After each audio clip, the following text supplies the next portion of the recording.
Hi, today we're going to talk about something a little different. We're going to talk about guides. Our team of guides are with us all the time.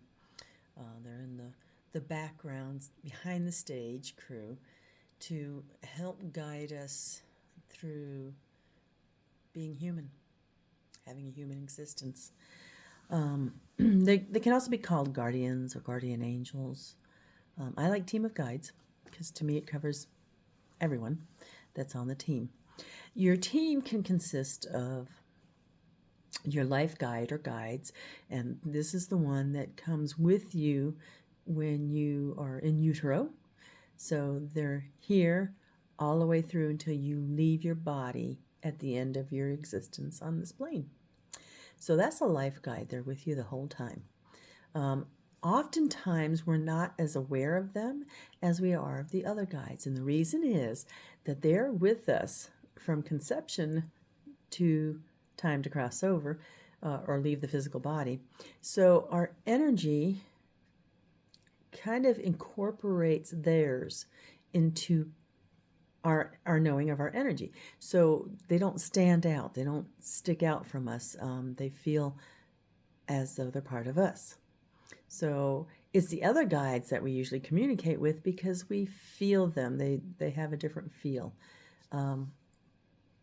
So we have life guides, like we talked about.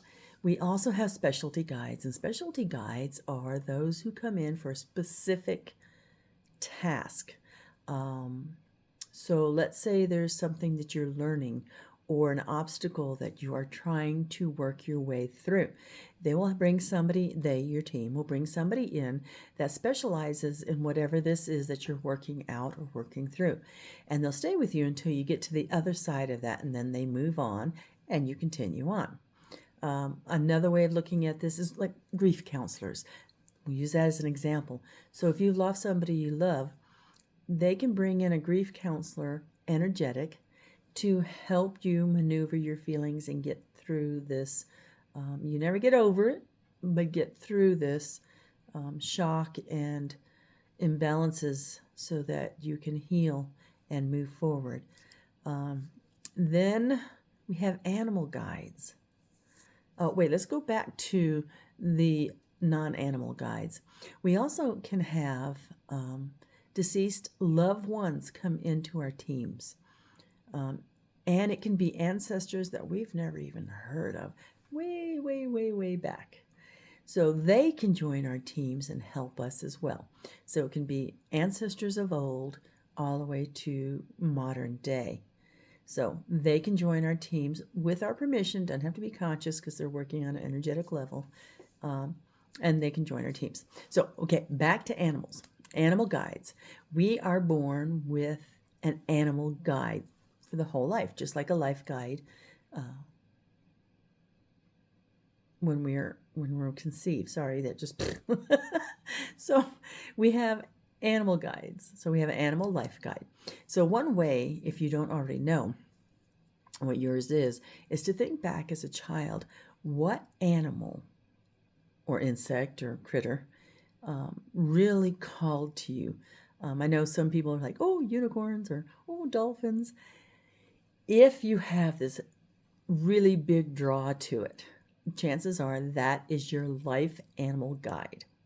Okay.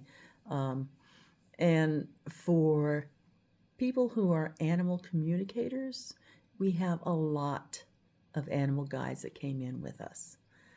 We have a myriad because we're animal communicators, so we need that energy in ours. All right, so then we have animal specialty guides. So animal specialty guides are kind of what you find on the internet. People talk about, oh, I had a messenger today. So animal specialty guides are messengers, and they'll cross our paths, get our attention, because they're carrying a message for us. So I like using Ted Andrews' books to find out, okay, well, grasshopper landed on my nose today, so that was really in my face. So I'm going to go look up and see what the messages are for grasshopper. Now, when you get into searching for animal totems, is usually how they're found online. When you get into these, for the descriptions of the animal, they're usually really long. And you're like, blah, blah, blah, blah, blah. There will be at least one sentence at least one sentence in that blah, blah, blah that jumps out at you. That's the message. It can be a paragraph, it can be the whole thing, but at least one sentence. And that's the message that this animal is bringing to you for what you need in your life at this moment. Now, sometimes, at least for me, I can kind of forget. So, let's say a Good Monday crossed my path. Oh, that's pretty cool. Look what it is. Then a few days later, I see it perched up. Okay, that's number 2. Then later, I can see him crossing the road. So it is repetitive until I get the hint. So then, okay, I have to go and look this up to see what the message is. So they'll keep trying until you finally like, maybe I need to pay attention to this and go look it up. So those are the type of guides coming through now. Nowadays, maybe not so much in the conscious mind, but peripheral, and for some people in conscious mind, we are also having other being guides. And that is because we're expanding energetically. So we're able to access and have, be more receptive to the non-human type guides that are coming in nowadays. Doesn't mean your other team's out of the way. They're just an addition to.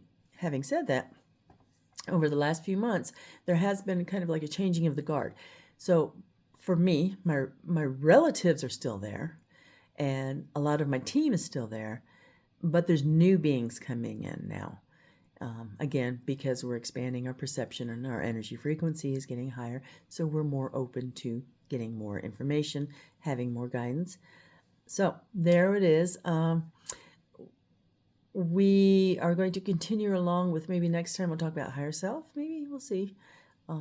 So we're shifting from kind of like the paranormal, which most of society today deems, the ghosts and the things that go bump in the night in the haunted houses, and we'll move more into the metaphysical, which is mediumship, channeling, information that I get from other beings. So thanks. Appreciate you.